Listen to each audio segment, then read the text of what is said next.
Hello, I'm Doreen Ellen Bell-Dotan.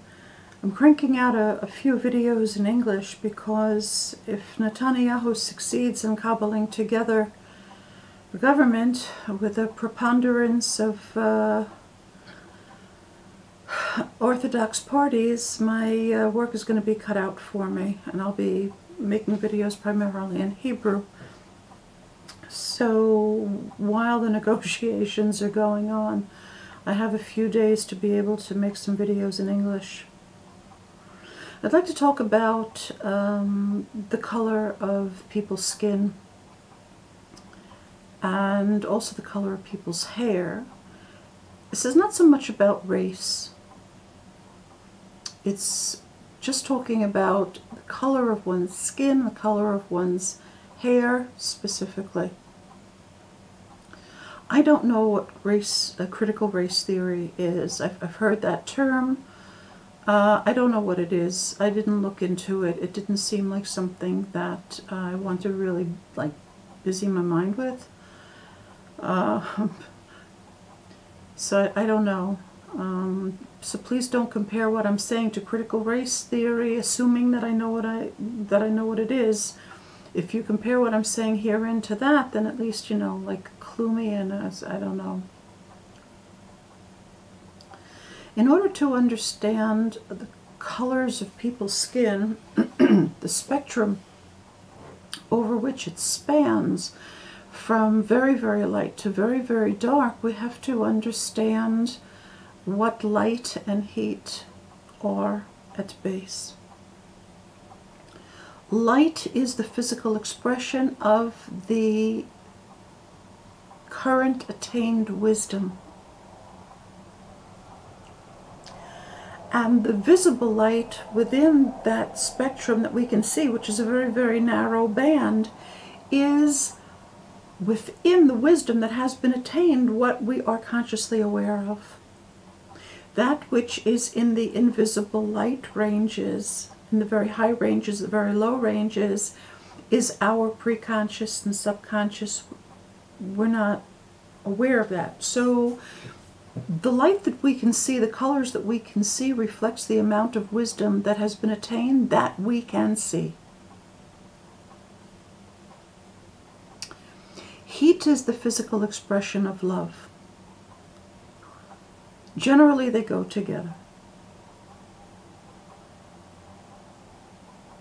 One of the things that the rabbis said that's discussed in the Talmud, and I think that this was a discussion that stemmed from nothing but good intentions, and it seems to me to be a good piece of advice. The rabbis advised, not prohibited, but advised two people who are both very, very light-skinned, or two people who are both very, very dark-skinned, not to marry, so as not to produce children who are even in more extreme ranges of being very, very light or very, very dark. The term that the rabbis use in this discussion is lavkan, which is today used to mean an albino. They are not talking about albinos, they're talking about people that look like me, I guess. Very, very light people. So let's talk about what the skin color means. It is just a simple physical fact that light colors reflect more light than they absorb, and absorb less heat. Dark colors absorb more light and more heat than they reflect. Ideally, a person should be in balance. If a person is very, very light-skinned and light-haired from their youth, they are essentially blinded in their own flesh, morally.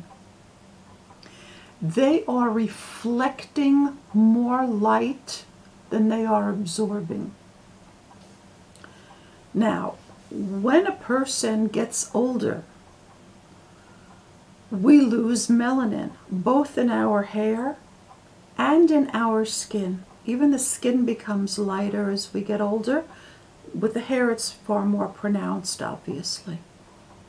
And that's a good thing, because ideally a person has been learning all of their life, taking in a lot of information. And then when they get older, they're learning less. They begin to pour out that which they have learned. Right? When we see this in the form of a star, is when a star begins to glow very, very brightly. It's exactly the same phenomenon. In fact, it is the same phenomenon.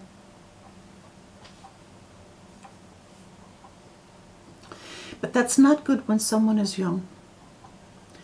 It's not good when someone is a very, very light-skinned, light-haired person, and they are not absorbing the optimum level of wisdom and love that they should.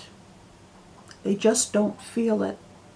They keep reflecting, and they're blinded by their own flash, and they are less able to self-reflect. Look inward and see who they are inside. This is not in absolute terms, clearly, because we're talking about human beings.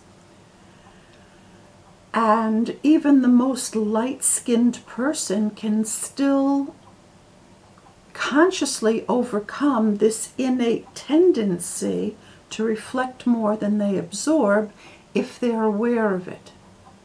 If they also happen to have, in the not very distant past, an ancestor who is considerably darker than they, then they can also draw on those abilities that they have within them genetically and override it. But it's very, very important to be aware that being much lighter than the average of humanity means that you're reflecting more light than you're taking in. You are not absorbing the feeling of the warmth of love as much as other people. It's not in balance. Again, this can be overcome, but deliberately. It's not going to just come if a person is not aware of it or if they deny that this is their reality. Being extremely light-skinned is an undesirable mutation. Take it from somebody who looks more like a polar bear than any human being has the right to. On the other end of the spectrum, you have people who are very, very dark-skinned. And they are absorbing tremendous amounts of the heat of love, the heat of emotion, the wisdom from the light. However, they are not very good at reflecting it back. If you notice, there is a preponderance of people who are very, very dark-skinned, who are not able to express that which they know. When you speak to them, you get the impression that this is a very, very, very deep person with a lot going on, and the words fail them to be able to convey to others what's going on the inside. Again, these are generalizations which can be overcome, and it's very, very individual as a result of person's other characteristics and personality traits and all kinds of factors. But generally, this is true and must be recognized. White people are blinded by their flash, and they're not very good at introspection, but they're very, very good at self-expression. Black people are very, very good at introspection, drawing things in, looking at things deeply, but they don't express what they know clearly enough. The ideal is to come to the center. People should be in a healthy balance of taking information in and giving information out. And the reality is that most of humanity is some shade of brown. That there's more of a balance than there is at the extremes. They're absorbing, they're also reflecting it out. It's in balance more. Does that mean that I think that the races should be mixed intentionally in order to equal things out? No, because that's not the way things work. People fall in love with who they fall in love with, and I don't think that that should be an overriding consideration. The rabbis, in suggesting what they did, again, made it as a suggestion, not as an edict, because you can't legislate who people love and who people need. What's far more important is our being aware of what our skin color means for how we process wisdom and information and emotion. And those people at the extremes really do have extra work to do. Really do have extra work to do.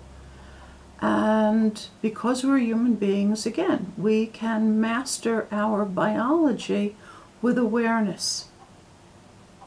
But it does help to be aware of this and know, so that if somebody has almost no melanin, it was really funny when I went to Ireland. All my life I had been like whitest person in the room. I go to Ireland and all of a sudden I'm like looking around and like the two melanin cells that I inherited from my mother like really showed up. But this is a real thing that needs to be understood. If somebody has been fair-haired and blonde all their life, they have not absorbed what they should, unless they undertake deliberately to absorb more. Somebody who's very, very dark is absorbing a lot. They walk into a room and they just like feel everything. It's like, you can see it happen too. You can feel that, you can just see like the energy like pouring into them, and then they're full of all of this information. It's just, but it's not expressed to everybody, and you're looking at somebody who looks like very, very deep, but they're not getting it across. So these challenges that our skin color presents to us are not insurmountable by any means. We're humans, but by the same token, we can't ignore the real effects of what it means to have very, very light or very, very dark skin. Thank you for listening.